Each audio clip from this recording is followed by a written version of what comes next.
मला बरेच लोक विचारतात की तुमच्याकडे नेमकं उपचार कसला असतात, समूह उपचार म्हणजे नेमकं काय.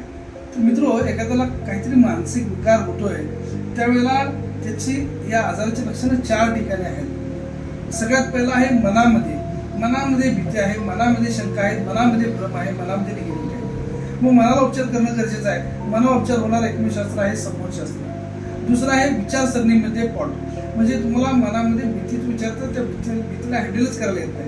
अशा वेळेला त्या भीतीला हँडल करण्यासाठी काउन्सिलिंग करावं लागते आणि काउन्सिलिंगच्या माध्यमातून तुम्हाला विचाराला हँडल करायला शिकवलं जाते. तिसरं आहे तुमचा स्वभाव सेन्सिटिव्ह असतो. एखाद्याचा स्वभाव सेन्सिटिव्ह असेल, हळवा असेल, त्यांना भीती वाटत असेल, मन हळवा असेल, तर त्याला संमोहनाच्या माध्यमातून मन स्ट्रॉंग करण्याचं काम केलं जाते. त्यासाठी मी सेल्फ हिप्नोसिस प्रोसेस शिकवतोय, जी रेग्युलर केल्याने तुम्ही मेंटली स्ट्रॉंग होत आहे. आणि त्यानंतर मग इतर उपचार, जर औषध उपचार तुम्ही घेत असाल तर तुम्हाला कंटिन्यू केलं आणि हे सगळे उपचार एकत्र झाले तर तुम्हाला त्याचा फायदा निश्चित होतो आणि फास्ट होते.